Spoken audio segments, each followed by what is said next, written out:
여러분 반갑습니다. 4월 고3 학력평가 국어영역 해설 2부를 시작하겠습니다. 자, 2부에서는요, 우리 먼저 1부에서 이제 못다한 문법 13, 14, 15번 공부를 하겠습니다. 자, 그리고 이제 이어서 독서 기술 세트죠. 그 기술 세트도 함께 공부를 하겠습니다. 해설 강의 이제 여러분과 함께 이제 3월에 이어서 이제 4월도 이제 이렇게 함께 하게 됐는데, 해설 강의를 할 때마다 이제 늘 생각하는 게 있습니다. 이 해설 강의라는 것을 우리 학생들이 이제 어떻게 활용을 해야 할까? 어떻게 하면 좀 더 잘 활용할 수 있을까? 자, 이런 것들에 대한 이제 우리가 생각을 하게 되는데, 여러분, 모의고사라는 것은 우리가 결과만 가지고 나의 현재 실력이 몇 점이다, 이렇게 이제 평가하는 것은 아닙니다. 우리가 그 시험을 어떻게 이제 봤는지, 즉 문법이 있으면 문법의 각 문제와 관련해서 내가 혹시 잘 몰랐던 것은 없는지, 그리고 그에 따라 내가 잘 판단을 못한 선택지는 없는지, 이런 점들을 좀 여러분이 세부적으로 이제 파악을 하는 것이 중요합니다. 자, 그래서 하나 좀 당부의 얘기를 하면서 이제 강의를 좀 시작을 하면, 우리 그냥 그렇구나 하면서 해설도 꼭 이해만 하는 그런 공부하지 말고요. 일단 먼저 선택지 하나 꼭 짚으면서 그 선택지에 대한 판단을 내가 정확하게 잘 했는지를 확인을 합시다. 그리고 이제 잘 하지 못했다고 한다면 원인이 있을 텐데, 어떤 개념을 몰랐다든지, 아니면 문제의 그 선택지 판단에 필요한 사고 방법을 몰라서 어떤 사고를 잘 수행하지 못한 것인지, 자, 어떤 원인에 의해서 내가 잘 판단 못했는지 파악하고요. 그와 관련해서 어떻게 하면 잘할 수 있는지를 꼭 이 해설 강의를 통해서 이제 배워서 익히고 여러분 실력을 기르는데 활용을 하기를 바랍니다. 자, 알겠죠? 네, 좋습니다. 문법 13번 문제입니다. 보기는 문법 수업의 일부이다. 선생님의 설명에 따라 기억 리을을 이해한 내용으로 가장 적절한 것, 이렇게 묻고 있네요. 이어지는 보기를 보면요, 선생님께서 오늘은 사동문과 피동문의 서술어 자릿수에 대해 공부해 봅시다 라고 얘기를 하고 있습니다. 이 서술어 자릿수라고 한다면 이 서술어가 그 자신의 그 의미를 온전하게 나타내는 데 필요한 그런 문장 성분의 개수란 건 여러분 알고 있죠. 자, 그런 이제 서술의 자릿수의 이제 개념을 바탕으로 해서요, 이 주동문이 사동문으로 바뀔 때, 그리고 능동문이 피동문으로 바뀔 때 이 서술어 자릿수가 이제 변하는 것과 관련해서 제시되어 있는 이 기역, 니은, 디귿, 리을의 이 문장을 여러분이 이제 분석적으로 이해를 해야 했지요. 요 예를 보도록 하겠습니다. 기역을 보면 얼음이 매우 빠르게 녹았다 라고 얘기를 하고 있습니다. 자, 이 기역과 관련해서요, 지금 여기 1번 선택지에서 이제 뭐라고 얘기를 하고 있는지 보면, 기역은 피동문이며 라고 얘기를 하고 있습니다. 얼음이 녹다. 이것은 뭐뭐게 되다, 어떤 당하다의 의미를 나타내는 것인가요? 아니죠. 얼음이 그냥 녹는 겁니다. 그렇다면 피동문이 아닙니다. 그렇죠? 그리고 여기 이 녹다의 서술어 자릿수는 앞에 주어만 있으면 되죠. 얼음이 녹다니까. 그렇다면 지금 이 기역의 사례는 한 자리 서술어 사례입니다. 그렇죠? 자, 요거를 여러분이 먼저 판단을 해야 했고, 그 다음에 여기 니은도 이제 보도록 하겠는데, 아이들이 얼음을 빠르게 녹였다라고 하고 있습니다. 그렇다면 이제 여기에 이 녹였다라는 것은 녹게 한 거죠. 자, 이렇게 뭐뭐게 하다라는 그런 의미로 해석이 된다고 한다면 이거는 사동문이죠. 그래서 니은은 사동문이고요. 그 다음에 녹이다라는 것은 앞에 어떤 성분을 이제 필요로 하냐면 뭐뭐를 녹이다죠. 그렇다면 또 주어도 있어야 되겠고요. 그렇다면 주어와 목적어를 필요로 하는 두 자리 서술어라는 것을 우리가 판단을 할 수가 있네요. 그쵸? 자, 그 다음에 디귿을 보면 사람들은 산을 멀리서 보았다라고 하고 있습니다. 그럼 여기에 이제 이 보다라는 것은 앞에 주어 있어야 되고, 그 다음 목적어 있어야 되죠. 그렇다면 이것은 또 두 자리 서술어이겠고요. 그 다음에 여기 리을을 보면 그 산이 잘 보였다라고 되어 있는데, 여기에 이 보였다라는 것은 보다의 피동사입니다. 그렇다면 이것은 피동문이고요. 그리고 이 보이다라는 것은 앞에 주어만 있으면 되죠. 그렇기 때문에 이것은 한 자리 서술어입니다. 그렇죠? 그렇다면 저 디귿 같은 경우에는 두 자리 서술어고, 자, 여기 기역, 니은, 리을도 이제 다 판단을 했습니다. 그럼 이제 우리 선택지를 보면 리을과 서술어 자릿수가 서로 같다라고 얘기를 하고 있는데 이 기역은 한 자리 서술어고 리을도 한 자리 서술어입니다. 그렇다면 요 설명은 맞는 설명이지만 앞에 기역이 피동문이라는 설명이 틀렸습니다. 그렇기 때문에 1번 답이 안 되겠죠. 자, 그 다음에 이제 2번을 보면 니은은 사동문이라고 되어 있습니다. 자, 높게 했다라고 해석이 되니까 사동문 맞아요. 맞고요. 그 다음에 디귿과 서술어 자릿수가 서로 같다라고 하고 있는데 디귿 보다라는 것은 앞에 목적어와 주어를 필요로 합니다. 그렇기 때문에 두 자리 서술어인데 니은도 두 자리 서술이었어요. 그렇다면 니은은 디귿과 서술어 자릿수가 같다라는 설명도 적절하네요. 그렇기 때문에 정답은 2번 이렇게 여러분이 이제 골랐어야 되는 것이죠. 네, 3번 선택지 보겠습니다. 3번을 보면 니은은 피동문이며 라고 얘기를 하고 있습니다. 니은은 피동문이 아닙니다. 니은은 사동문이죠. 그렇기 때문에 이렇게 말하면 안 되고 리을과 서술어 자릿수가 서로 다르다라고 얘기를 하고 있는데 네, 니은은 두 자리 서술어고요. 리을은 한 자리 서술어예요. 그렇기 때문에 이 리을과 서술어 자릿수가 서로 다르다라는 설명은 맞죠. 하지만 앞에 이 설명이 틀렸기 때문에 정답이 될 수 없겠고 리을은 사동문이며 라고 하고 있는데 리을은 사동문이 아니죠. 리을은 피동문입니다. 니은과 서술어 자릿수가 서로 같다라고 얘기를 하고 있는데 리을은 한 자리 서술어고요. 그 다음에 니은은 두 자리 서술어입니다. 그러니까 니은과 이 리을 서술어 자릿수가 서로 같다라고 얘기하는 것도 적절하지 않습니다. 그 다음에 5번 선택지 보겠습니다. 5번을 보면 리을은 사동문이며 라고 얘기를 하고 있어요. 리을은 뭐라고요? 우리 뭐라고 분석했습니까? 피동문이라고 분석했습니다. 그러니까 이거 적절하지 않겠고요. 그 다음에 디귿과 서술어 자릿수가 서로 다르다라고 얘기를 하고 있는데 리을은 한 자리 서술어고요. 디귿은 두 자리 서술어입니다. 그러니까 서술어 자릿수가 서로 다르다는 건 맞죠. 하지만 이 앞에 설명 적절하지 않기 때문에 정답 될 수 없습니다. 이 서술어 자릿수와 관련해서 이게 종종 이게 출제 요소가 되고 있기 때문에 이 내용도 이제 여러분이 정확하게 잘 알고 있는지 확인하는 공부 잘 해야 되겠습니다. 문법은요, 자꾸 이제 강조를 하지만 나온 게 또 나와요. 그래서 우리가 이 문법 나왔던 것들과 관련해서 내가 모르는 게 있는지 혹은 내가 분석을 잘 못하는 사례가 있는지 이런 것들을 확인하여 그 점에 대한 보완을 잘 하는 것이 중요합니다. 자, 14번 문제로 가겠습니다. 보기 1의 탐구 과정을 바탕으로 보기 2의 기억 비율을 바르게 분류한 것은 이라고 얘기를 하고 있습니다. 이 14번에 이제 보기 1이 있습니다. 자, 그리고 보기 2가 있는데 자, 여기 보기 1이 있고 보기 2가 나와 있습니다. 자, 이제 이에 대한 판단을 해보도록 하겠습니다. 자, 이거는 이제 의문의 변동과 관련된 문제죠. 그렇다면 이제 여기에 제시되어 있는 이 단어들 어떤 의문 변동이 일어나는지를 우리가 분석을 먼저 잘 했어야 됩니다. 그 분석부터 이제 해 보면요. 이것은 발음이 어떻게 됩니까? 지, 반, 닐 이렇게 됩니다. 즉 복합어고요. 그렇죠? 그리고 뒷말이 지금 이로 시작하고 있습니다. 자, 이렇게 뒷말이 이로 시작하고 있으면 여기에 이렇게 니은이 첨가가 되죠.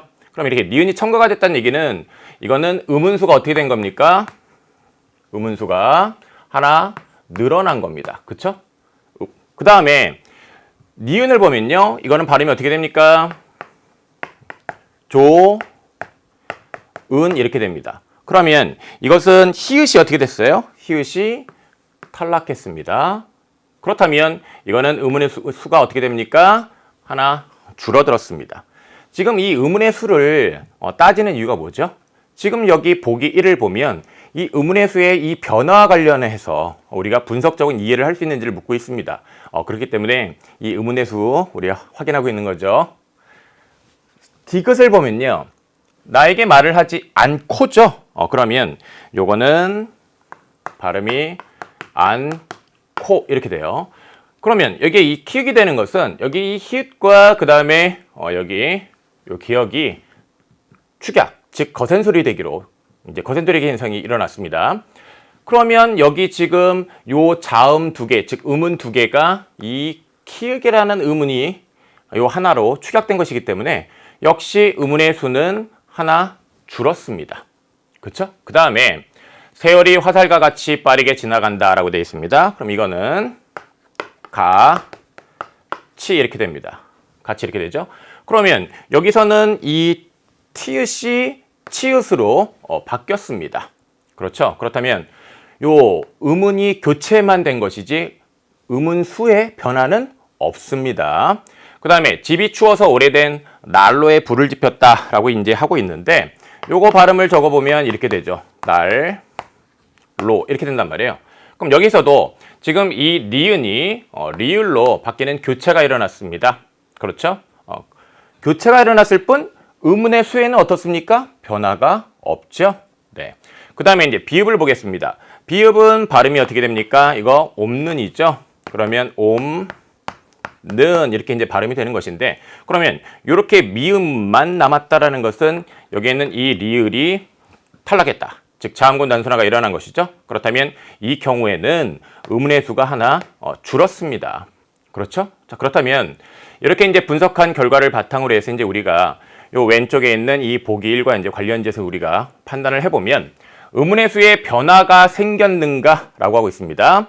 여기 아니오와 관련하여 A에 들어갈 것부터 이제 고를 수가 있겠네요. 그러면 음운의 수에 변화가 생기지 않은 것은 이 리을과 그 다음에 미음이네요. 그렇죠? 그렇다면 여기 A에 들어갈 것은 리을, 미음입니다. 그리고 이제 음운의 수가 이제 줄었는가에 대한 이제 요 물음에 대해서 판단을 해야 되는데, 음운의 수가 준 것은 지금 니은, 디귿, 그 다음에 비읍입니다. 그렇죠? 네, 그렇다면 아니오와 관련해서 이제 여기 비에 들어갈 것은 무엇이 되겠습니까? 기역이 되겠죠. 여러분 잘 따라오고 있죠? 네, 좋습니다. 자, 우리 계속해서 우리 요 남은 물음에 대한 판단을 해 보도록 하겠습니다. 자, 여기 남은 물음을 보면요, 새로운 음운이 있는가입니다. 자, 이 물음과 관련해서 이제 예, 아니요 분류를 해야 되는데요. 지금 현재 남은 것은 무엇입니까? 니은, 그 다음에 디귿, 자, 디귿, 그 다음에 비읍, 이렇게 이제 세 개가 남았습니다. 이것들과 관련해서 이제 새로운 음운이 있는지를 판단해야 되겠는데, 니은을 보면요, 여기에 지금 기존에 있던 음운이 탈락한 것이지 새로운 음운이 있는 것은 아닙니다. 그렇죠? 그렇다면 새로운 음운이 있는 것과 관련해서 아니오에 니은 들어가야 되겠고, 그 다음에 디귿을 보면요, 여기 보면 음운이 니은, 히읗, 그 다음에 기역이 있는데 여기 보면 니은, 그 다음에 키읔입니다. 키읔, 이거 여기 없었던 거예요. 그렇죠? 그렇다면 여기 새로운 음운이 있는가와 관련해서 바로 이 디귿이 예라는 물음에 답하는 것이 되네요. 그렇죠? 그 다음에 비읍을 보겠습니다. 비읍을 보면 이것도 이제 기존에 있던 음운이 탈락해서 없어진 것이지 기존에 없던 음운이 여기에 지금 새로 생긴 것은 아닙니다. 그러니까 여기 C에 들어갈 것은 비읍이 되겠네요. 자, 그렇다면 A, B, C, D에 들어갈 말이 자, 이렇게 딱딱딱 잘 짜여진 것을, 제시된 것을 고르면 몇 번이 되겠습니까? 2번, 3번도 아니죠? 자, 그렇다면 4번 봤더니 리을, 미음, 그렇죠? 그 다음에 기역, 그 다음에 니은, 비읍, 그 다음에 디귿 이렇게 제시가 되어 있네요. 그래서 정답은 4번입니다. 그렇죠? 네, 좋습니다. 이 음운 변동과 관련해서요, 최근에는 어떤 지점을 자꾸 묻고 있냐면 이 문제처럼 음운의 수가 어떻게 변화하는지, 그 다음에 이제 또 하나 이제 여러분이 잘 따져야 되는 건 뭐냐면 음운 변동의 횟수입니다. 교체가 한 번 일어났다, 교체가 두 번 일어났다. 자, 이런 식으로 그 음운 변동이 몇 번 일어났는지까지 정확하게 여러분이 파악할 수 있어야 됩니다. 그 지점에 대해서 많이 묻고 있거든요. 그래서 이렇게 기억을 합시다. 음운의 수, 그 다음에 음운 변동의 횟수. 요즘은 음운과 관련된 문제에서 이 두 가지 측면을 잘 묻고 있다. 그에 대한 대비를 앞으로도 철저히 잘 해야 되겠다. 알겠죠? 네, 좋습니다. 그럼 이제 이어서 우리 15번으로 가도록 하겠습니다. 15번입니다. 보기 1은 사전 활용하기 학습을 위한 자료이다 라고 하고 있습니다. 이를 바탕으로 보기 2의 기억미음에 대해 탐구한 내용을 이제 적절하지 않은 것 이렇게 묻고 있는데요. 보기 1을 보면 여기 지와 관련하여 의존명사 지가 제시가 되어 있습니다. 이 의존명사와 관련해서 여러분이 알고 있어야 되는 사실이 있습니다. 그건 바로 뭐냐면 이 의존명사는요, 앞에 관형어가 있어야만 해요. 혼자 쓰이지 않습니다. 혼자 쓰이지 않으니까 의존이죠. 그래서 이 앞에 관용어와 함께 쓰인다 라는 사실을 여러분이 꼭 알아야 되겠고요. 그래서 관용어 다음에 띄어쓰기 하고 그 다음에 여기 제시되어 있는 것, 이게 의존명사입니다. 꼭 기억하도록 하고요. 그 다음에 여기 지이라고 해서 이제 어미라고 제시가 되어 있는데, 이와 관련해서 여러분이 특히 이제 주목을 했어야 되는 말은 뭐냐면 연결어미라는 말에 주목을 했어야 됩니다. 연결어미. 그러면 그 움직임이나 상태를 부정하거나 금지하려 할 때 쓰는 연결어미, 않다, 못하다, 말다 따위가 이제 뒤따른다라고 했습니다. 그러면 이제 이와 관련해서 제시되어 있는 게 밑에도 이제 있는데, 결국은 뭐뭐지 않다, 뭐뭐지 못하다 이런 식으로 이제 쓰인다라는 거예요. 그리고 상반되는 사실을 서로 대조적으로 나타내는 또 여기 연결어미라고 되어 있습니다. 그러면 앞뒤에 서로 상반된 그런 성격의 말들이 나오는 것이고, 그 가운데 지가 있다는 얘기입니다. 그러니까 연결어미죠. 그 다음에 지 세 번째 어미는요. 자, 여기 세 번째 요 지, 이건 뭐냐? 어떤 사실을 긍정적으로 서술하거나 묻거나 명령하거나 제안하는. 자, 그러면 긍정적으로 서술, 그 다음에 묻거나, 그 다음에 명령 혹은 제안하는, 자, 이런 뜻을 나타내는 여기 또 중요한 말 종결어미라는 겁니다. 그래서 이렇게 종결어미로 서술, 의문, 명령, 제안 따위로 두루 쓰인다 이렇게 나와 있습니다. 그럼 이제 우리가 간단하게 좀 정리를 해보면 지의 첫 번째, 자, 여기 제시되어 있는 것은 의존명사고요. 그 다음에 이제 두 번째로 제시되어 있는 것은 바로 연결어미였습니다. 그렇죠? 그리고 이제 이 연결어미와 관련해서 의미가 두 가지가 이렇게 제시가 되어 있었죠. 그 다음에 세 번째는 종결어미입니다. 그래서 이 세 가지가 이렇게 좀 각기 다른 것들이었는데, 자, 이와 관련해서 이제 이들이 쓰인 예를 보겠습니다. 먼저 내일은 비가 오겠지라는 예가 있는데, 이것은 지가 지금 어디 쓰였습니까? 문장을 종결하는 데 사용됐다라는 것 여러분 어렵지 않게 파악을 했죠. 그렇다면 이 기억은 종결어미다. 즉 이 지의 세 번째 것이다 라는 판단을 할 수가 있는데요.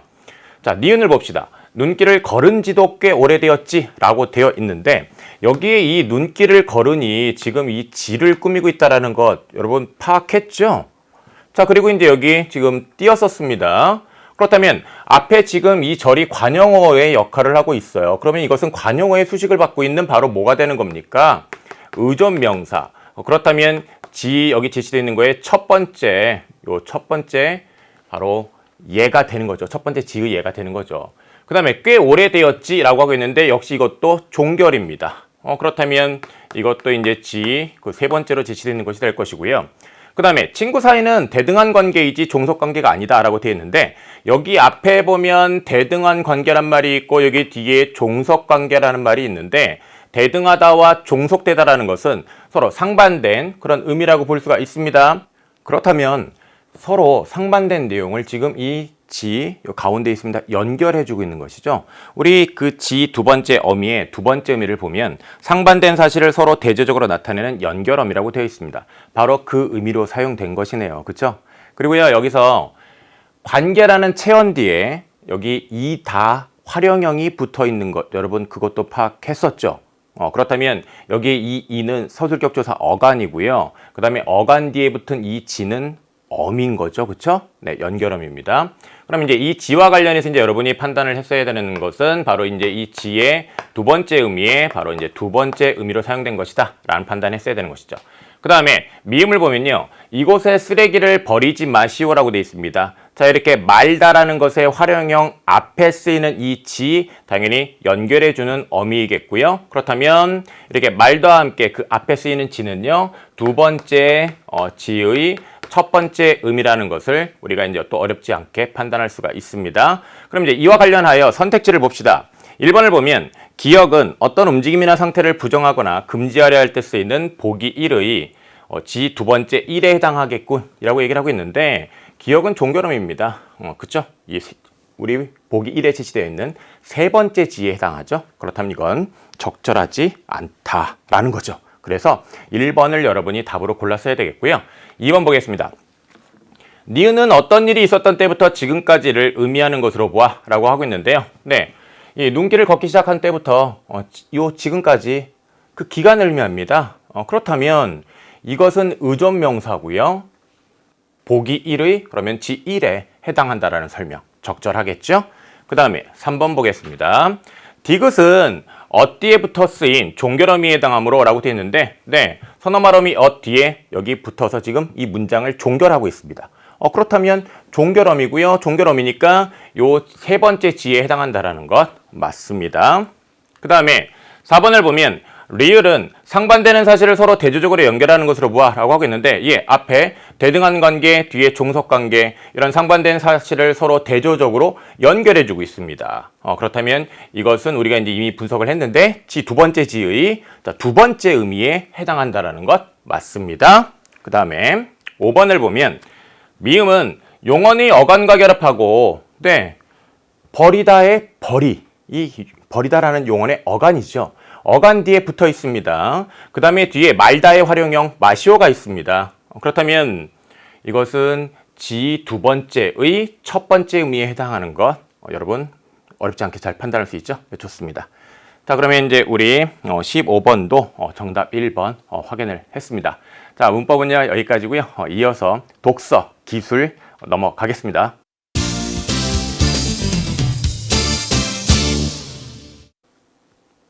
자, 우리 먼저 함께 이제 공부할 것은 앞서 얘기했듯이 기술입니다.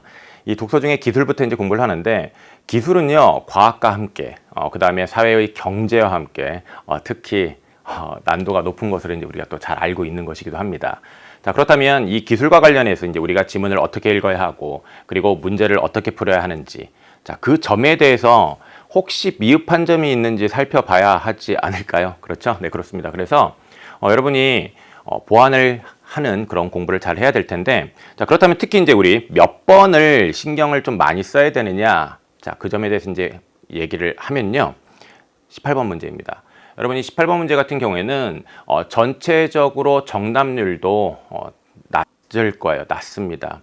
이거는 40% 정도 때가 아닐까라는 생각을 하는데 40%보다 좀 낮을 수도 있을 거라는 생각이 듭니다. 이제 선생님이 시험 문제 풀자마자 이제 바로 와서 강의를 하고 있는 것이기 때문에 정확한 그런 숫자로 여러분한테 딱 얘기하기는 어렵겠지만 이제 선생님의 지금까지 이제 어떤 경험에 비춰 보면 이제 그 정도의 정답률이 나오지 않을까라는 생각이 드는데 자, 그렇다면 이제 우리가 생각해야 될 건 뭐냐면요.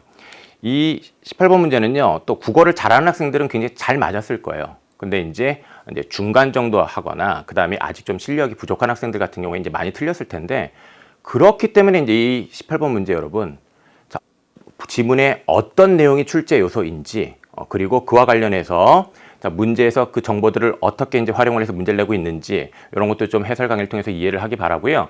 그리고 그와 함께 어떻게 풀었어야 하는지 반드시 잘 공부해야 되겠습니다. 알겠죠? 좋아요. 그러면 시작을 해보도록 하겠습니다. 이제 먼저 지문을 볼 건데요. 사실 지문 보기 전에 여러분이 문제를 먼저 좀 빠르게 훑어봤어야 돼요. 그걸 이제 선생님은 예측하기라고 얘기를 하는데 출제 요소를 좀 파악을 했어야 한다는 얘기입니다. 16번에 1, 2, 3, 4 선택지 앞부분을 보면 회전자라는 말이 반복되고 있는 거 보여요. 회전자라고 하면요. 우리 지문에서 알 수 있지만 구성 요소일 거예요. 그렇죠? 그런 그 말을 좀 여러분이 주목을 했어야 되겠고요. 그 다음에 17번 문제도 문도에 보면 전기자동차의 제동과정이란 말이 있습니다. 그렇다면 그 말을 또 출제 요소로 짚었어야 되겠고 그리고 보기에 보면요. A, B, C, D 구성 요소가 있습니다. 그러면요. 우리 함께 이제 공부하는 학생들은 알 텐데 구성 요소의 기능 역할 중요하고 그 다음에 과정이 있으면 단계 끊어야 하고 원리에 관한 정보 있으면 방법에 관한 정보 있으면 중요하다. 자, 그런 정보들 중심으로 읽고 그와 관련된 정보들을 가져다가 문제의 답을 빨리 골랐어야 된다라는 거 여러분이 생각했어야 되겠고요. 그리고 이제 연습을 많이 한 학생들 같은 경우에는 거의 자동적으로 그런 정보들을 딱딱 짚어서 읽고 문제를 해결했어야 합니다. 그 다음에 이제 18번 문제 같은 경우에는 보기 또 시작할 때만 보면 회생 제동 장치란 말이 보입니다. 이렇게 보기도요 다 읽는 게 아니에요. 그냥 앞부분만 보세요. 거기에 딱 봤을 때 출제 요소가 보일 수 있습니다. 이 문제처럼. 회생제동 장치. 그 말이 이제 핵심 키워드가 되겠고요. 그 다음에 이제 19번 문제에도 보기 딱 앞부분만 봤더니 회생제동이란 말이 또 보입니다. 보기 앞부분만 보세요. 그러면 결국 이 글 읽을 때 여러분은 이 회생제동이라는 것을 또 주목을 했어야 된다는 얘기죠. 자, 이렇게 한번 쭉 빠르게 수초 내로 훑어서 출제 요소를 파악한 상태에서 이게 지문 보는 겁니다. 지문 볼게요. 여기 16번에서 이제 20번 지문입니다. 전기 자동차는 친환경 자동차로 이제 주목받고 있지만이라고 얘기를 하고 있습니다. 뭐 요즘 우리가 거리에서 이런 전기 자동차를 이제 자주 접할 수 있는데요. 여기 보면 이 전기 자동차에 한계가 있네요. 한 번 충전으로 운행할 수 있는 거리가 짧다. 자, 그러면 이러한 이 한계가 기술 지문에 제시가 되어 있으면요. 이거에 대한 대안 방안이 제시되기 마련이에요. 그래서 여러분이 이 말 주목하면서 이에 대한 대안 방안으로 제시되어 있는 회생제동 장치라는 거를 같이 주목했어야 됩니다. 그렇죠? 요 한계에 대한 대안이 되는 거잖아요. 보완하기 위한 장치니까. 일반적으로 제동 장치는 이라고 되어 있습니다. 일반적으로 제동 장치는 자동차를 멈추게 하거나 속력을 줄이는 기능을 하는데 라고 되어 있어요. 그런데 회생제동 장치는 뭔가 다른 점이 있다는 얘기죠. 그렇다면 그 다른 점을 이제 여러분이 주목을 해주면 되는데, 일반적인 제동 장치 당연히 제동의 기능하고요. 회생제동 장치도 제동 장치니까 제동의 기능을 할 겁니다. 그런데 이제 여기에 무엇이 더해지는 것이냐? 바로 버려지는 에너지를 자동차의 운행에 다시 사용할 수 있게 해준다는 거죠. 그래서 이제 이런 말을 회생제동 장치와 관련해서 이제 여러분이 또 중요하게 주목을 했어야 하는 것이죠. 더욱이 회생제동 장치라는 말이 출제 요소라는 것도 이미 파악한 상태잖아요. 그러니까 더 잘 봤어야 되는 거 맞죠? 네, 그렇습니다. 좋습니다. 그리고 이제 이 문단을 보겠는데요. 회생제동 장치를 이해하기 위해서는 우선 전기자동차에 장착되어 있는 전동기의 작동 원리를 알아야 한다라고 하고 있습니다. 지금 이제 이 그림과 관련해서 여러분이 이 내용을 또 이해를 해야 했는데, 그림은 전동기가 장착된 전기자동차 구조의 일부를 도식한 것이라고 하고 있습니다. 전동기는 하고 있어요. 그러면 이렇게 장치를 표시를 하고요. 그 다음에 여기 이 장치를 구성하고 있는 요소를 이렇게 표시를 하면서요. 그림에서 확인하세요. 연구자석이 여기 있구나 확인하고, 그 다음에 그 안쪽에서 회전할 수 있는 요 연구자석 안쪽에서 회전하는 것. 여기 회전자가 있네요. 그렇죠? 그러면 이것도 구성요소입니다. 자, 이렇게 구성요소 꼭 체크를 하면서 읽어야 됩니다. 이게 왜냐?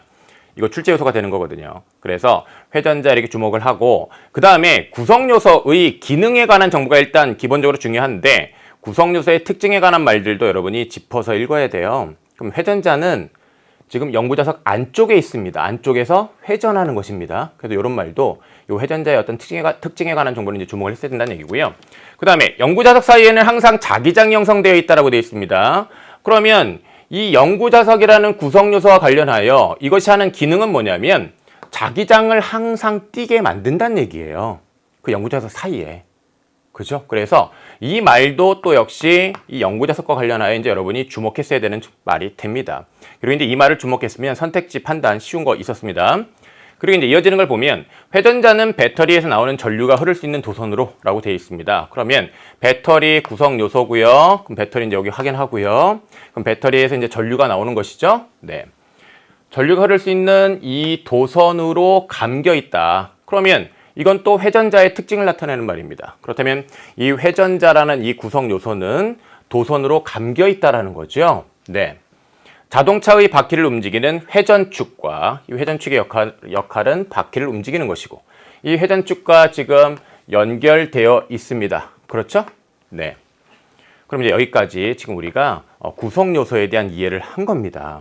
이렇게 장치의 구성 요소를 짚으면서 그 이해를 정확하게 하는 것 중요합니다. 왜냐? 출제 요소가 되니까요. 네, 그렇습니다. 그 다음에 이제 다음 문단 보면 운전자가 가속 페달을 밟으면이라고 되어 있습니다. 밟으면 그 다음에 배터리에서 전동기가 전류가 공급돼요. 단계가 있습니다. 즉 과정에 따라 서술되어 있는 것이죠. 이런 것들은 이렇게 단계를 좀 끊으면서요. 그 단계의 핵심적인 말을 잘 짚는 읽기를 해야 됩니다. 해볼게요.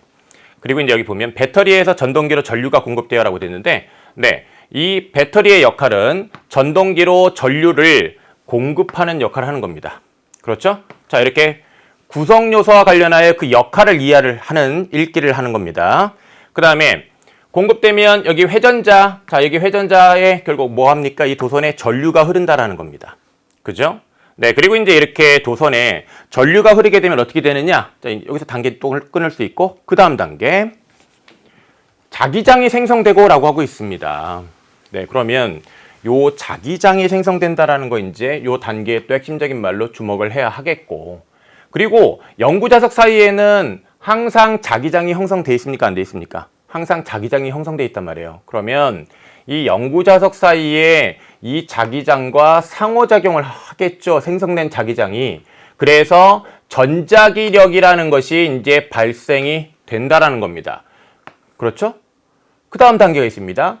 이렇게 발생된 전자기력의 영향으로 라고 되어 있습니다. 그럼 전자기력이 어떤 역할을 한다라는 얘기인데, 그렇다면 이 전자기력을 표시를 이렇게 하고, 그 다음에 이제 전자기력이 하는 역할을 나타내는 말을 주목했어야 돼요. 자, 그 말 뭘 주목했습니까? 바로 요 회전자가 회전하게 된다는 걸 주목을 해야죠. 그죠? 그래서 이제 전자기력에 의해서 요 회전자가 이제 회전하게 되는 것이고요. 그리고 이 회전자가 회전하게 되면 어떻게 됩니까? 회전자는 무엇과 연결되어 있습니까? 회전축과 연결되어 있잖아요. 그러니까 요 회전축과 연결되어 있고, 그 다음에 회전축은 또 바퀴에 연결이 되어 있으니까 이 연결된 바퀴에 회전력이 전달돼서 자동차가 어떻게 되는 겁니까? 움직이게 되는 것이죠. 네. 그렇다면 지금 우리 요 과정 단계를 이해하는 읽기를 지금 한 겁니다. 그리고 이제 여기 요 문단의 요 뒷부분에 있는 내용은 이제 어떤 내용이냐면, 여기에는 원리에 관한 내용이 있습니다. 회전자의 회전력은 하고 있습니다. 자, 그럼 이제 이걸 주목을 하고, 도선에 흐르는 전류의 세기가 셀수록이라고 되어 있습니다. 여기 지금 뭐뭐일수록 뭐뭐다라고 되어 있어요.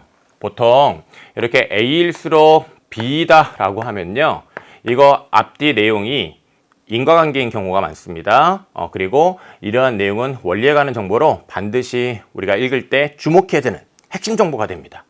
그 점 명심하고요. 더욱이 이렇게 셀수록, 즉 강해질수록이란 말입니다.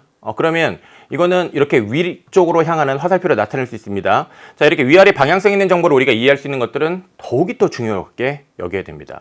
그러면 전류의 세기가 셀수록이니까 결국 이 회전자의 회전력 어떻게 되느냐? 커진다라고 되어 있습니다. 그러니까 커지는 거죠. 근데 요거는 이제 인과관계를 이제 표시를 한 것이고요. 그리고 또 이 회전자의 회전력은 무엇이 셀수록 이제 커지냐면, 바로 여기 연구자석 사이에 이 자기장, 자, 이것이 또 이 세기가 셀수록 커집니다. 그렇죠? 자, 그렇다면 이렇게 위아래 방향성 있는 부분들 여러분이 이런 식으로 이제 이해를, 자, 표시를 하면서 이제 이해를 했으면 좋아요. 그리고 결국 이러한 문제들, 이러한 내용들 가지고 문제를 만들기 때문에 우리가 이렇게 표시를 해놓으면 이 표시해 놓은 부분의 정보 가지고 문제 답을 쉽게 고를 수 있는 경우가 많죠. 결국 전동기는 전기 에너지를 운동 에너지와 같은 역학적 에너지로 바꾸는 기능을 하는 것이다 라고 얘기를 하고 있는데요. 네, 지금 전기가 배터리로부터 공급이 됐고요. 그것이 바퀴를 회전시키고 있습니다. 그렇다면 그 공급된 전기 에너지가 바퀴를 회전시키는 그런 운동 에너지와 같은 역학적 에너지로 바뀌었다라는 것도 우리가 이해할 수 있는 것이죠. 네, 그렇습니다. 자, 그럼 이제 이어서 다음 문단 볼게요. 그런데 이 전동기는 운전자가 제동 페달을 밟으면 역학적 에너지를 전기 에너지로 바꾸는 발전기로 기능이 전환된다라고 하고 있습니다. 여기 앞문단에 있는 내용과 이제 달라진 게 있네요. 뭐가 달라졌습니까? 앞에서는 가속 페달을 밟는 거였습니다. 근데 지금 이번에는 제동 페달을 밟는 거예요. 그죠? 자, 그런 차이점 여러분 파악하면서 읽었죠? 네, 좋습니다. 역학적 에너지가 이번에는 전기 에너지로 이제 바뀌는 거죠. 그죠?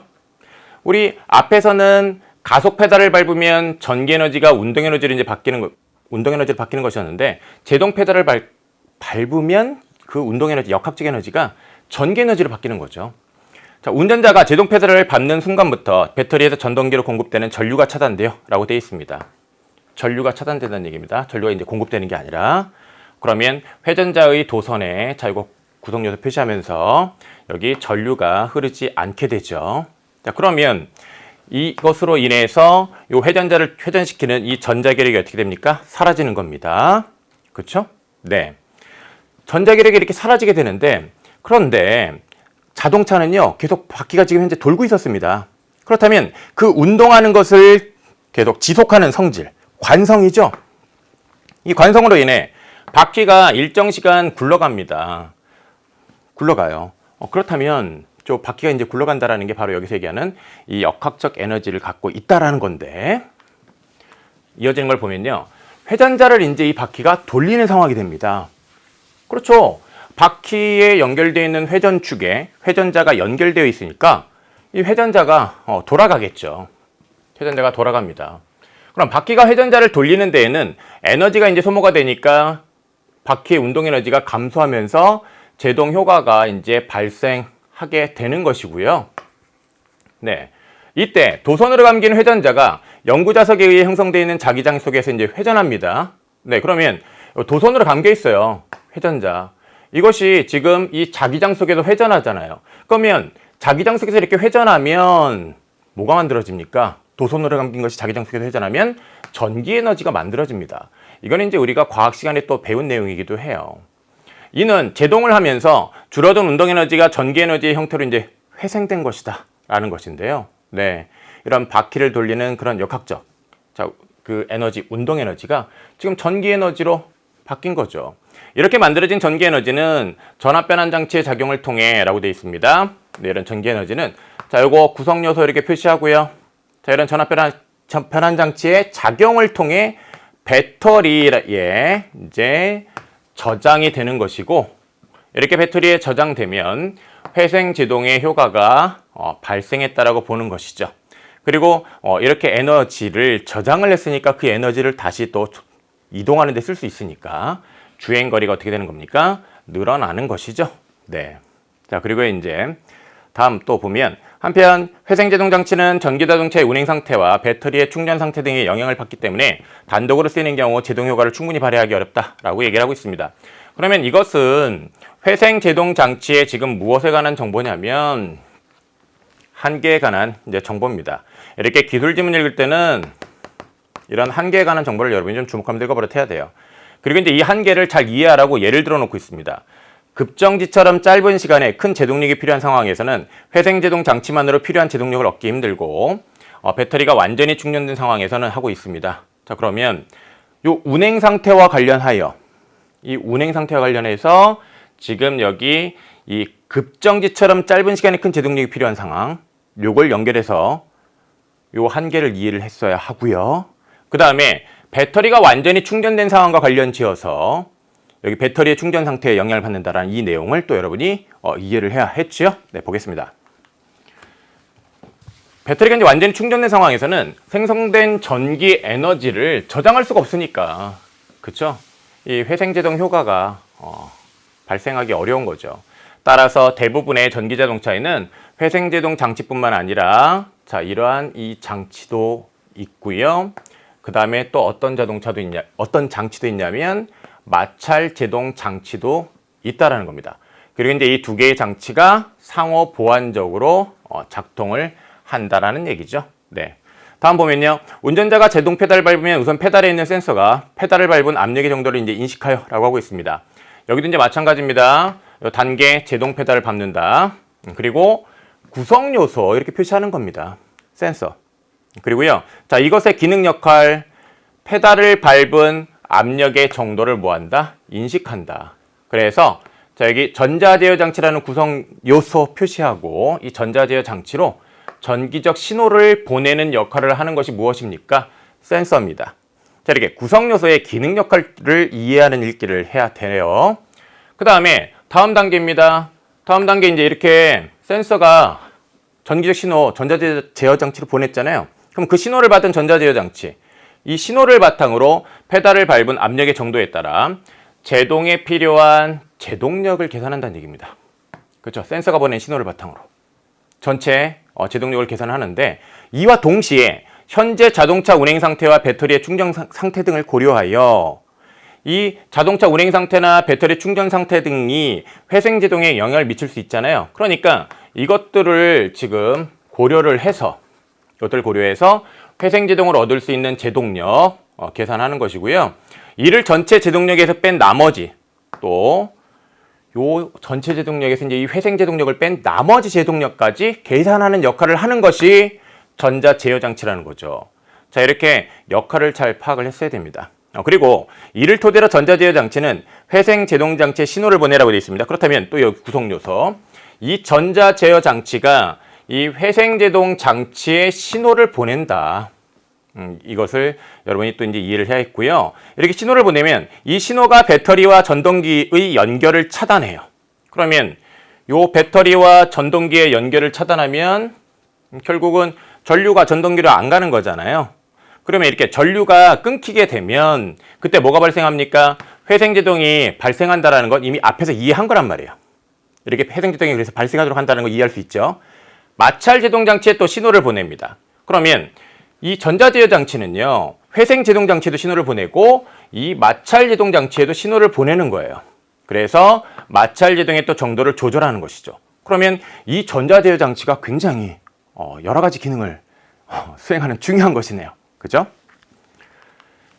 이 과정은 실시간으로 이루어지기 때문에 상황에 따른 전체 제동력은 일정하게 이제 유지될 수 있다라는 얘기를 하고 있습니다. 네. 지문 함께 이제 봤고요. 문제를 보겠습니다. 16번입니다. 윗글을 이해한 내용으로 적절하지 않은 것은 이라고 얘기를 하고 있는데요. 사실 이 16번 같은 문제는 우리가 지문을 읽으면서 이 선택지에 대한 판단을 할 수도 있는 것입니다. 즉, 세부 정보를 각 선택지에서 제시했기 때문에 문단별로 관련 있는 정보, 제시하고 있는 선택지 적절성 여부를 판단할 수 있었다는 거죠. 자, 그 점 유의하면서 봅시다. 회전자는 도선으로 감겨 있어 전류가 흐르면 자기장이 생긴다 라는 얘기를 하고 있는데, 이거는 우리가 이제 지문에 2문단과 3문단에 있는 정보를 가지고 이제 판단을 할 수가 있었습니다. 그렇죠. 회전자의 특징으로 우리는 도선으로 감겨 있다라는 것 파악을 했었고요. 그 다음에 요거 이제 2문단에서 알 수 있었고, 3문단에서 이 회전자의 도선에 전류가 흐르면 자기장이 생성된다는 것도 3문단에서 우리가 확인을 했었습니다. 그렇기 때문에 요거 맞는 말 되는 거죠. 그리고 전자기력의 영향으로 회전자가 이제 회전하면이라고 됐는데, 네, 이 전자기력의 역할과 관련해서 회전자를 회전시킨다라는 것도 우리가 지문에서 이해를 했던 겁니다. 저 3문단에서 이제 이해를 했던 것이죠. 그리고 이제 이렇게 이 회전자가 회전하면 회전자는 회전축과 연결되어 있고 회전축은 바퀴랑 연결되어 있기 때문에 바퀴가 움직이게 되는 거죠. 맞습니다. 그 다음에 이제 3번을 보면 대부분의 전기자동차에는 일반 자동차에 있는 제동장치가 장착되어 있다라고 되는데, 네, 전기자동차 회생제동장치와 그 다음에 마찰제동장치 함께 장착되어 있다고 하고 있습니다. 이건 이제 5문단에서 우리가 확인할 수 있었던 것이고요. 그 다음에 4번을 보면 회전자의 회전력이 사라지면 영구자석 사이에 형성되어 있던 자기장도 사라진다 라는 얘기를 하고 있는데, 영구자석이잖아요. 그리고 이 영구자석이라는 구성요소와 관련해서 우리가 2문단에서 자기장이 항상 있다 라는 건 파악했었습니다. 그쵸?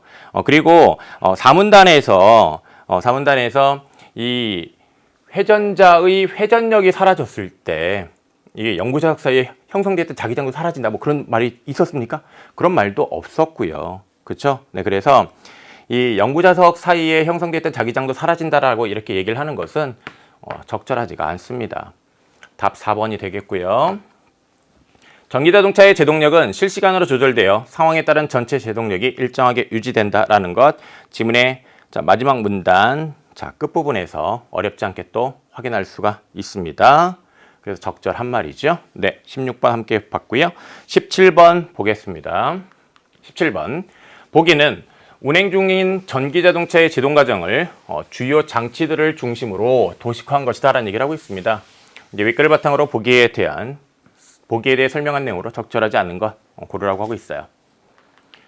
여기 보기를 보면요, A, B, C, D 이렇게 있는데, 이와 관련해서 우리가 이제 공부를 하는 입장이니까 여러분이 알고 가야 되는 것 먼저 짚으면, 지문 읽기 전에 예측하기라는 거를 잘 하면 굉장히 유익합니다. 왜냐하면 출제 요소를 알 수 있으니까요. 이거를 딱 보자마자요, 보세요. 내가 읽어야 되는 게 기술 세트다라는 거는 지문 안 읽어도 알 수 있죠. 자, 그런 상태에서 보기를 딱 봤더니 이렇게 구성 요소가 있으면서 화살표예요. 그러면 이건 출제 요소가 뭐일 수밖에 없냐면, 기본적으로 과정이 있습니다. 그죠? 화살표니까. 그러면 단계를 정확하게 파악을 해야 되겠고요. 그 다음에 이것들이 지금 다 뭡니까? 결국 구성 요소예요. 그러면 이러한 장치를 구성하는 이 구성 요소에 바로 기능, 이 기능에 관한 정보가 기본적인 출제 요소가 될 수밖에 없습니다. 그리고 이제 간혹 특징에 관한 정보도 이제 출제 요소가 되긴 하는데 이 기능 역할을 잘 파악하는 일을 해야 돼요. 그러면 선택 지점 판단을 빨리 할 수 있는 경우가 많습니다.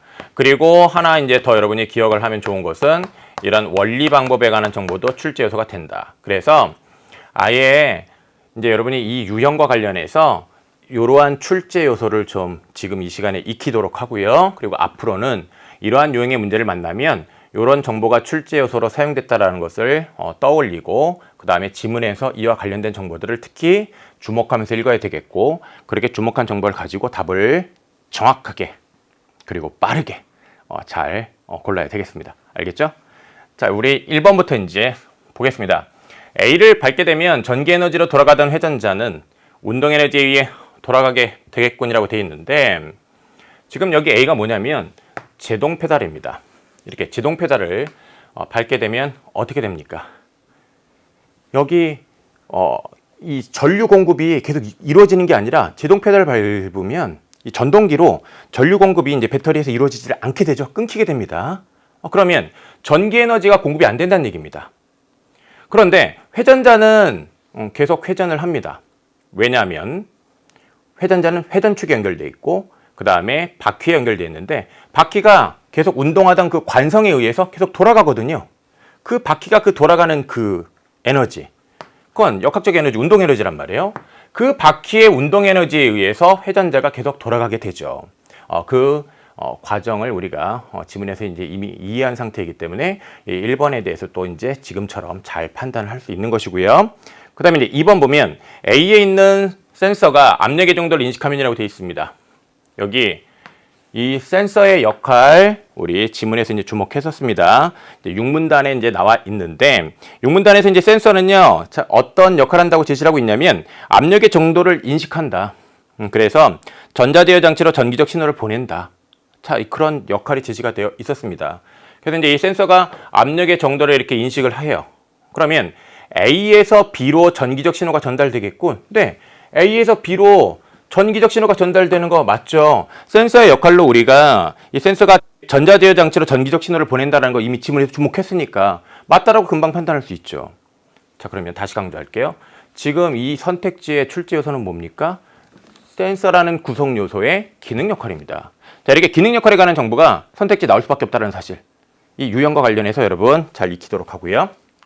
그 다음에 3번을 보면 B에서 회생 제동으로 얻을 수 있는 제동력을 계산하려면 네, 여기 전자제어 장치가 이 회생 제동으로 얻을 수 있는 제동력을 계산하는 역할을 한다는 것 지문에서 이제 이미 이해한 것인데 A로부터 받은 신호와 배터리 충전 상태 등을 고려해야겠군이라고 얘기를 하고 있는데 네, 이 센서가 전자제어 장치로 전기적 신호를 보냅니다. 그러면 전자제어 장치는 그 신호를 바탕으로 필요한 전체 제동력을 계산을 하고요. 그와 동시에 자, 실시간으로 이루어진다고 했습니다. 동시에 현재 자동차 운행 상태랑 배터리의 충전 상태 등을 고려해서 회생 제동으로 얻을 수 있는 제동력 그리고 이제 이를 전체 제동력에서 뺀 나머지 제동력까지 다 계산한다고 했습니다. 그렇다면 지금 읽은 부분 바탕으로 요 3번 선택지 적절하다라고 판단했어야 되겠죠? 네. 그 다음에 4번입니다. C가 B로부터 신호를 받으면 배터리와 전동기의 연결이 차단되어 제동력이 발생하겠군이라고 되어 있는데요. 네, 회생제동 장치, 이 전자제어 장치로부터 신호를 받으면 배터리와 전동기의 연결이 차단되어 제동력이 이제 발생한다라고 하고 있는데, 네, 회생제동 장치는 이 말 그대로 여기 제동하는 그런 기능도 갖고 있습니다. 그러니까 이 회생제동 장치의 회전자를 이제 이렇게 돌리게 되면서 에너지가 소모가 되고 그 에너지가 소모가 돼서 제동 효과가 발생된다고 했었잖아요. 그래서 이제 그 정보를 이해했다라고 한다면 요 4번 선택지에 대해서도 맞다라고 판단을 여러분이 이제 할 수 있었고요. 그다음에 이제 5번 봅니다. D는 B로부터 신호를 받아 전체 제동력에서 C가 발생시킬 제동력의 크기를 계산하겠군이라고 하고 있는데 계산하는 거는 이런 계산하는 것, 요런 이 계산하는 것은 자, 무엇이 하는 겁니까? B가 하는 거죠. B가 하는 거죠. B가. 근데 지금 D는 이라고 하고 있습니다. 그죠? 그리고 B로부터 신호를 받아서도 아니에요. 지금 무엇으로 부터 신호를 받는 거냐면 이 B가 센서로부터 신호를 받는 것이고, 그리고 이제 그렇게 받은 신호를 바탕으로 해서 필요한 전체 제동력 계산하고, 그렇죠? 그리고 이제 이 회생 제동 장치와 관련해서 또 그 제동력도 이제 계산을 하고요. 그 다음에 그 회생 제동을 얻을 수 있는 제동력을 뺀, 자, 어디에서요? 전체 제동력에서 뺀 나머지 제동력까지 다 계산한다고 했었습니다. 이렇게 계산하는 건 B고요. 그 다음에 그 센서로부터 신호 받아서 이렇게 계산하는 겁니다. 그렇다면 지금 이 B의 역할과 관련해서 이 5번의 내용이 잘못 제시되어 있잖아요. 그러니까 이걸 답으로 골랐어야 되는 겁니다. 이 문제를 틀린 학생들 같은 경우는요, 이렇게 구성 요소의 기능 역할, 그 단계에 따라 정확하게 이해하는 훈련 필요한 겁니다. 이 지문 가지고 이제 그 훈련 한 번 더 함으로써 여러분의 미흡한 점을 잘 보완하기 바랍니다. 18번 문제입니다. 윗글을 바탕으로 보기를 이해한 내용으로 적절하지 않은 것은 하고 있습니다. 이제 보기를 보면 여기 이제 보기에 승강기에 관한 정보가 제시가 되어 있는데, 여기에 원리에 관한 그런 정보가 제시되어 있어서 난도가 좀 높았습니다. 그래서 이제 많은 학생들이 이제 틀린 것 같은데, 그런데 이 보기에서요, 여러분이 문제를 풀기 위해서요, 반드시 놓치면 안 되는 정보가 있었어요. 또 일단 그 정보부터 내가 잘 짚었는지 확인하고요. 그리고 여기 제시되어 있는 원리를 정확하게 이해했는지를 확인합니다. 알겠죠? 독서의 보기는요, 늘 지문과 짝이 맞습니다. 이 짝이 어떤 유사한 내용, 즉 어떤 대응하는 짝이든 아니면 서로 대비되는 요소, 즉 대비되는 짝이든 항상 지문과 짝이 맞아요. 그렇기 때문에 이 보기를 읽을 때는요, 항상 이 보기의 내용을 지문과 좀 자꾸 관련 짓는 그런 사고를 여러분이 잘 할 수 있어야 됩니다. 그것이 결국은 이 독서를 얼마나 잘 푸는지를 결정해요. 알겠죠? 자, 그러면 여기에서 그와 관련해서 일단 먼저 주목했어야 되는 건 이겁니다. 승강기의 전동기와 전기자동차의 전동기는 기본적인 구조와 작동 원리가 동일하다. 이거 주목했어야 됩니다. 동일하다는 거예요. 지금 우리가 지문에서는요, 전기자동차의 전동기의 작동 원리 이해했었단 말이에요. 그 정보가 이 승강기의 전동기에 거의 그대로 이제 적용이 된다는 얘기입니다. 그래서 여러분이 이걸 주목한 상태에서 여기 문제 답을 이제 골랐어야 되는 것인데, 자, A를 보면요, 자, A 있고 그다음에 이제 B가 있는데, 이 A와 B는 먼저 이 탑승카를 올려보내야 하는 경우입니다. 올려보내야 하는 경우. 그 다음에 이 아래에 보면요, 탑승카를 내려보내야 하는 경우가 있습니다. 내려보내야 하는 경우. 일단 이 두 가지 경우 대비된다는 건 여러분이 읽으면서 파악을 했었어야 돼요. 자, 이거 확인하고. 그리고 자, 이 올려보내야 하는 경우와 관련하여 탑승카의 무게가 이제 이 균형추의 무게보다 가벼운 경우부터 이제 얘기를 하고 있습니다. 그러면 탑승카의 무게가 가벼워요. 그리고 이제 올라가야 돼요. 그러면 균형추가 무거우면 당연히 균형추는 이 아래로 내려올 거 아니에요. 그러면 균형추가 아래로 내려오는 요 힘에 의해서 탑승카가 올라갈 수 있는 것이죠. 그렇죠. 그러면 여기 이 아래로 이 방향으로 작용하는 힘은 중력입니다. 그러니까 중력에 의해 여기 전동기에 연결된 이 회전축이 회전하면 됩니다. 회전하게 되고요. 이것이 이제 이렇게 따라 올라가게 되는데, 이렇게 올라가면서 저기 회전축이 이제 회전을 하게 되니까 결국 뭐가 생성된다? 전기가 이제 생산된다라는 겁니다. 그러면 지금 이 내용, 이 부분을 이제 읽을 때 여러분이 이걸 어떻게 이제 연결지었냐면, 여기에 이 회전축이 회전하는 것을 이 전기자동차의 전동기의 회전축, 그리고 이제 그 회전축과 연결되어 있는 회전자가 회전해가지고 전기 에너지가 이 만들어지는 것을 여기다 관련 지어서, 즉 대응시켜서 이해했어야 됩니다. 이것과 유사한 그런 원리구나 라는 생각을 했어야 되는 거죠. 자, 이런 생각을 했는지 체크하도록 하고요. 반면 탑승카의 무게가 균형추보다 이제 무겁다면 이라고 되어 있습니다. 이렇게 무거운 경우, 무거우면 어떻게 됩니까?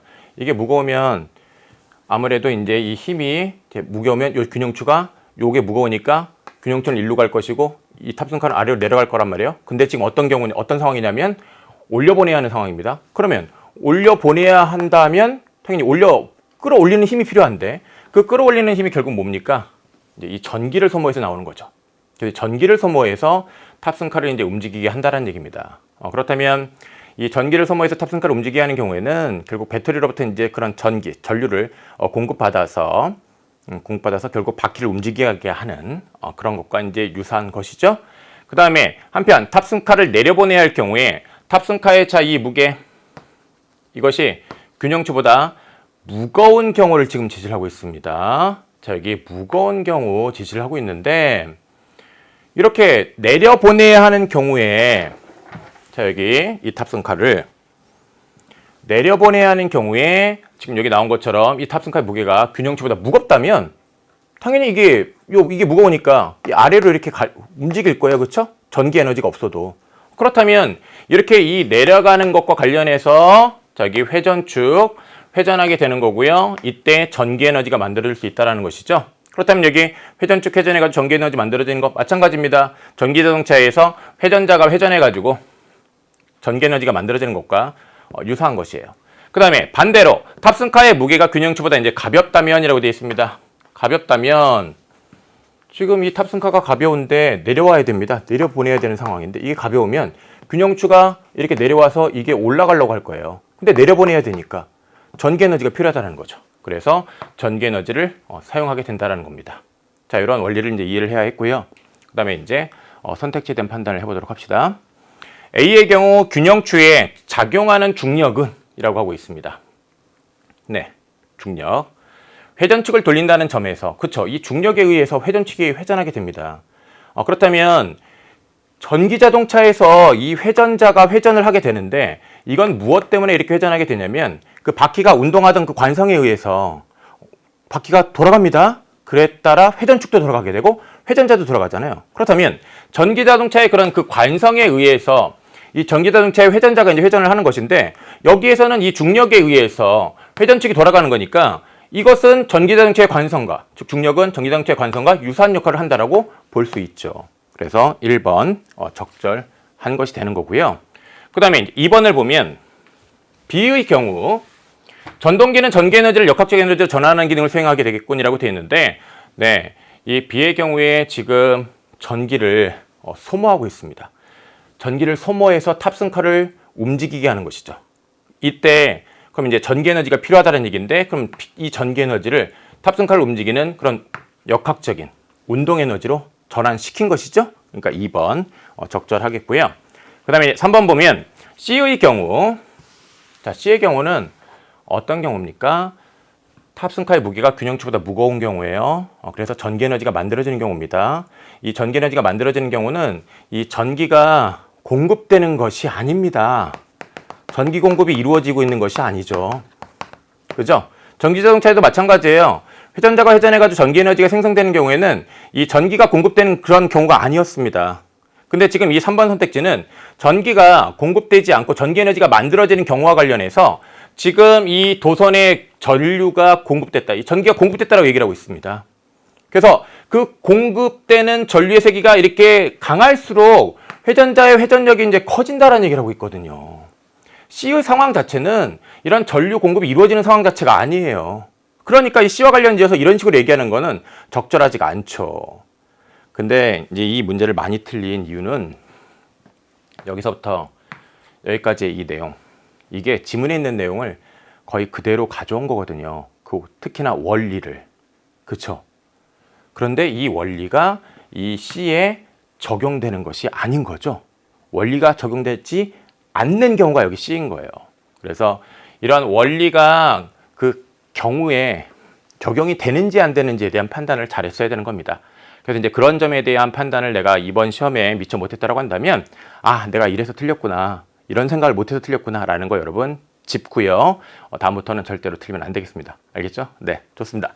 자, 그러면 정답 3번 우리 확인했고요. 그 다음에 이제 4번 선택지 보겠습니다. A와 C의 경우 전기자동차에서 회생제동에 의해 전기에너지가 발생하는 상태와 유사하다고 할 수 있겠군이라고 하고 있는데, 네, 지금 이 A의 경우랑 그다음 이제 이 C의 경우 이걸 전기자동차에서 회전자가 회전해서 전기에너지가 생성되는 경우와 이미 우리는 대응시켰습니다. 바로 이 대응시킨 이 내용이 4번 선택지에 나와 있네요. 그렇죠? 그래서 전기자동차의 이 회전제동에 의해 전기에너지가 발생하는 상태와 유사하다는 이 4번 선택지 맞습니다. 그 다음에 5번을 보면 B와 D의 경우 승강기는 전기자동차와 마찬가지로 전기를 제공해주는 장치가 필요하겠군이라고 됐는데, 네, 이 B의 경우나 그 다음에 이 D의 경우나 다 전기를 소모합니다. 그러니까 전기를 제공해주는 장치가 필요하다는 것도 역시 적절하겠죠? 네. 그럼 이제 18번 문제 정답 3번 확인했습니다. 좋아요. 이어서 19번입니다. 보기는 윗글을 읽은 학생이 정리한 내용의 일부이다. 가다에 들어갈 말로 이제 적절한 것은 이라고 이제 얘기를 하고 있는데요. 보기를 보면요. 회생제동이 일어날 때는 제동 과정에서 회전자를 돌리는 에너지가 자, 어떤 에너지로 이제 전환된대요. 회전자를 돌리는 에너지는 자, 이거 어떤 에너지입니까? 바퀴가 관성에 의해서 돌아갑니다. 바로 그 돌아가는 역학적인 그런 운동 에너지죠. 이 운동 에너지가 어떤 에너지로 바뀌는 겁니까? 전기 에너지로 바뀌는 거죠. 그리고 이 전기 에너지로 바뀐 다음에 이 바뀐 전기 에너지. 자, 이것이 어떤 장치의 작용을 통해서, 자, 지문에서 이제 우리가 구성요소 확인했었는데, 그렇죠. 전압 변환 장치의 작용을 통해서 배터리에 저장된다라는 것을 우리가 지문에서 짚었었습니다. 그러니까 이제 이 나에 들어갈 말은 전압 변환 장치죠. 그런데 배터리가 완전히 충전된 상태, 자, 완전히 충전이 이루어진 상태에서는 충전이 안 될 거 아니에요. 그렇죠? 근데 그 버려지는 에너지를 전기 에너지로 전환해서 충전될 수 있도록 하는 게 회생제동 장치니까 완전히 충전된 상태에서는 회생제동 장치가 작동하지 않겠죠. 그래서 요 다에 들어갈 말은 또 회생인 거죠. 그렇다면 가에 들어갈 말 전기, 나에 들어갈 말 전압 변환 장치, 다에 들어갈 말 회생 해서 3번이 답인 것이죠. 네, 19번 함께 했고요. 자, 20번 보겠습니다. 기억과 문맥적 의미가 가장 유사한 것은 이라고 되어 있습니다. 이 기억은요, 우리가 이제 지문에서 확인을 하게 되면 도선에 전류가 흐르는 겁니다. 도선이라는 것에 전류가 흐르게 되는 것인데, 자, 그와 유사한 구조를 가지고 있는 것은 여기 가스관 속에 고압가스가 흐르는 거죠. 그래서 이 가스관 속에라는 것이 도선에 대응하고, 그 다음에 이 고압가스가 이제 전류에 대응해서 요 5번이 답이 되는 거죠. 자, 근데 여기 1번을 보면 교실에 음악이 이제 흐른다라고 되어 있는데, 이거는 이 소리가 퍼진다라는 의미잖아요. 이런 가스나 그런 전기 같은 게 이제 흐른다는 의미가 아닙니다. 자루에서 쌀이 다 흘러버렸다라고 되어 있습니다. 자, 이 경우에는 어떤 의미입니까? 결국은 이거는 어떤 빠져나가거나, 그죠? 빠지거나 떨어지다 그런 의미란 말이에요. 그렇다면 여기 이 5번이나 기억에 흐르다랑 또 의미가 다르고요. 이야기가 엉뚱한 방향으로 흘렀다. 그렇죠? 여기 보면 이 방향, 즉 어떤 한 방향으로 이렇게 치우쳐 쏠리는 걸 의미한단 말이에요. 그렇다면 또 역시 어떤 이 가스관이나 아니면 선에 이런 가스나 전류가 흐른다라는 것과 다른 의미고요. 우리가 헤어지는 오랜 시간이 흘렀다. 여기 지금 시간이 흘렀다예요. 그러니까 이건 역시 이건 시간이 이제 세월이 지나가다는 의미니까 기억과 의미가 다르죠. 정답 5번입니다. 자, 이번 시간 여러분 여기까지입니다.